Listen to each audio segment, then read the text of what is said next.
तो कहानी की शुरुआत में हम हारुतो नाम के एक लड़के को देखते हैं जो एक इंट्रोवर्ट टाइप का लड़का था और कभी अपने कमरे से बाहर नहीं जाता था क्योंकि उसके स्कूल के लड़के उसे काफ़ी बुली किया करते थे। इसलिए हारुतो अपने घर पर ही रहकर गेम्स खेलता रहता था। लेकिन ज़्यादा गेम्स खेलने और किसी तरह की बीमारी की वजह से हारुतो की डेथ हो जाती है, जिसके बाद हारुतो खुद को एक वाइट ड्रेस पहनी लड़की के सामने पाता है जो एक गॉडेस थी। और वो गॉडेस हारुतो को बताती है कि उसे दूसरी दुनिया में रिकार्नेशन के लिए चुन लिया गया है। और वो गॉडेस रिकार्नेशन के दौरान हारुतो को ओवर पावर्ड एबिलिटीज देने का भी वादा करती है, जिस पर हारुतो तैयार हो जाता है और डिसाइड करता है कि वो उस दुनिया में एक आराम की ज़िंदगी जिएगा। जिसके बाद वो गॉडेस हारुतो को दूसरी दुनिया में रिकार्नेट कर देती है, जहां पर हारुतो की आंख खुलती है और वो देखता है कि वो एक बच्चा बन गया है और उसका जन्म एक रॉयल फैमिली में हुआ था और हारुतो के फादर एक किंगडम के किंग थे। जो देखकर हारुतो सोचता है कि उसकी ज़िंदगी इस वर्ल्ड में काफ़ी अच्छी होने वाली है। इसी बीच किंग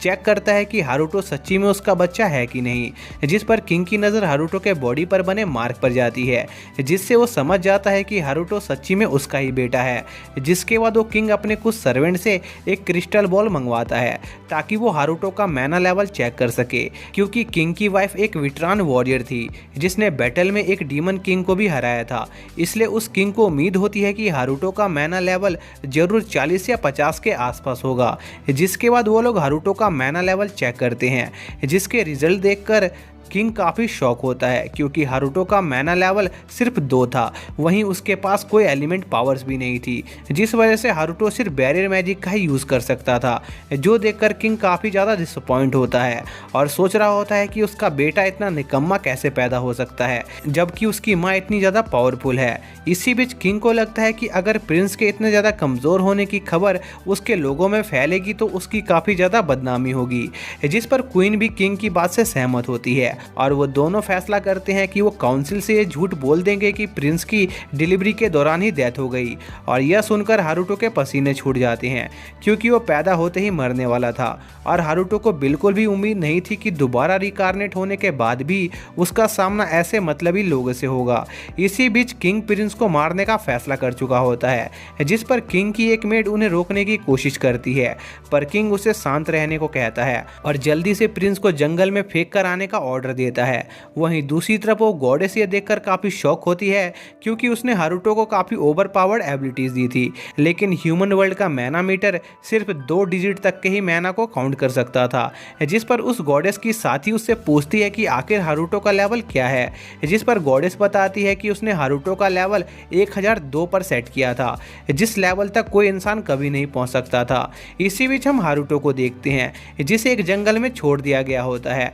तभी हारुतो को याद आता है कि वो बैरियर मैजिक का यूज कर सकता है, जिस पर हारुतो बैरियर मैजिक का यूज करने की कोशिश करने लगता है, जहां पर उसे पता चलता है कि वो मैना की मदद से अपने इमेजिनेशन के हिसाब से बैरियर बना सकता है। जिस पर हारुतो एक क्यूब टाइप और फ्लाइंग टाइप बैरियर बनाने की प्रैक्टिस करता है, जिसमें वो कामयाब रहता है। जिसके बाद हारुतो उस बैरियर को अपने ऊपर यूज करता है, जहां वो देखता है कि वो उस बैरियर की मदद से उड़ भी सकता है और वो ऐसा इसलिए करता है ताकि वो खुद को जंगली जानवरों के अटैक से बचा सके। लेकिन हारुतो की किस्मत काफ़ी ख़राब होती है क्योंकि हारुतो का सामना एक फेनरीर से हो जाता है, जिसे देखकर उसके पसीने छूट जाते हैं। तभी वो फेनरीर हारुतो पर अटैक करता है, लेकिन हारुतो का बैरियर उसे प्रोटेक्ट कर लेता है, जो देखकर हारुतो काफ़ी खुश होता है। जिसके बाद हारुतो उस फेनरीर पर बहुत सारे क्यूब से अटैक करने लगता है, लेकिन उनसे फेनरीर को कुछ नहीं होता। जिस पर हारुतो उन क्यूब की मदद से कुछ पेड़ों को उस फेनरीर के ऊपर फेंकने लगता है,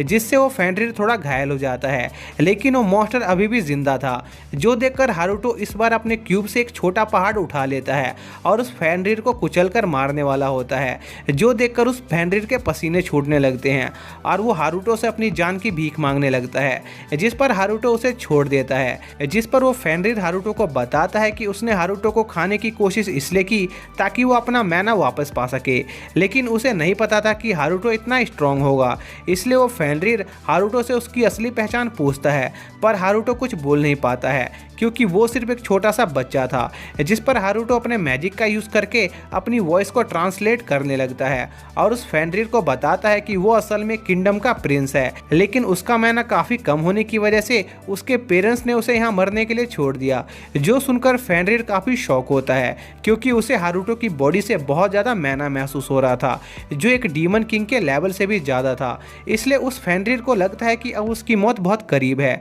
लेकिन हारुतो उस फेनरिर को न मारने का फैसला करता है, क्योंकि वो एक सिंपल लाइफ जीना चाहता था। जिस पर वो फेनरिर हारुतो के साथ एक कॉन्ट्रैक्ट बना लेता है और उसकी सेवा करने की कसम खाता है, जिस पर हारुतो उसका नाम फ्रेय रखता है। तभी हारुतो को कमजोरी महसूस होने लगती है और वो जमीन पर गिर जाता है, क्योंकि उसने काफ़ी लंबे समय से कुछ नहीं खाया था। जिस पर फ्रे हारुतो के लिए मिल का इंतजाम करने की कोशिश करता है और एक लड़की में ट्रांसफॉर्म हो जाता है, जो देखकर हारुतो जल्दी से फ्रे को खुद को ढकने को कहता है, क्योंकि वो बिना कपड़ों के थी, जो हारुतो को काफ़ी अजीब लग रहा था। जिस पर फ्रे कुछ कपड़े पहन लेती है और हारुतो को दूध पिलाने वाली होती है, लेकिन तभी फ्रे को याद आता है कि वो दूध नहीं दे सकती थी, जिस पर वो काफ़ी निराश होती है। इसी बीच फ्रे को एक आदमी उनकी तरफ आते हुए महसूस होता है, जिस पर फ्रे हारुतो से उस आदमी को मारने की परमिशन मांगती है, पर हारुतो उसे ऐसा करने से मना करता है और पहले सिचुएशन को समझने को कहता है। जिस पर फ्रे उस आदमी से मिलने जाती है, जो कि हारुतो के फादर का एक सोल्जर था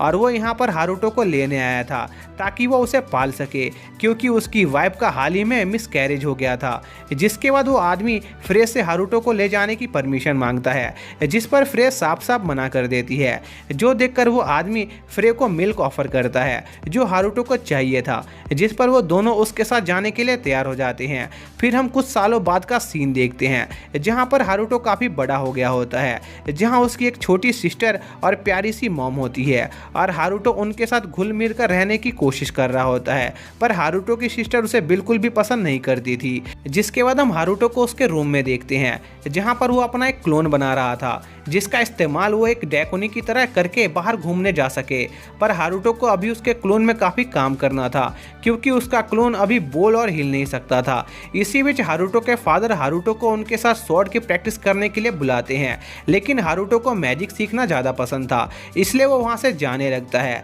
लेकिन हारुतो के फादर उसे ऐसा नहीं करने देते, क्योंकि यह ट्रेनिंग उसके सेल्फ डिफेंस के लिए इम्पोर्टेंट थी। जिसके बाद हारुतो के फादर हारुतो पर अटैक करने के लिए अपना मैना चार्ज करने लगते हैं। तभी हारुतो तेजी से उन पर अटैक कर देता है, लेकिन उसका निशाना चूक जाता है और हारुतो का अटैक इतना पावरफुल था कि उससे जमीन में एक बड़ा सा गड्ढा हो जाता है, जिससे उसकी स्वॉर्ड टूट जाती है, जो देखकर उसके फादर काफी शौक थे। तभी हारुतो के फादर हारुतो पर अटैक करते हैं, पर हारुतो एक हाई जंप लेकर उससे बच जाता है, जो उसके फादर के लिए काफी शॉकिंग था, क्योंकि सिर्फ लेवल 30 के वॉर्डर्स ही ऐसा कर सकते थे। जिस पर वो दोनों अपनी बैटल जारी रखते हैं और हारुतो की सिस्टर भी उन दोनों की बैटल देख रही होती है और वो हारुतो की पावर देखकर काफी शौक होती है। जिसके बाद उनकी ट्रेनिंग खत्म हो जाती है और हारुतो के फादर को पता चलता है कि हारुतो अपनी एज और मैना के हिसाब से बहुत ज़्यादा पावरफुल है, जिस वजह से उन्हें ऐसा लग रहा होता है कि शायद से हारुतो एक डीमन किंग है जो दोबारा से रिकारनेट हुआ है,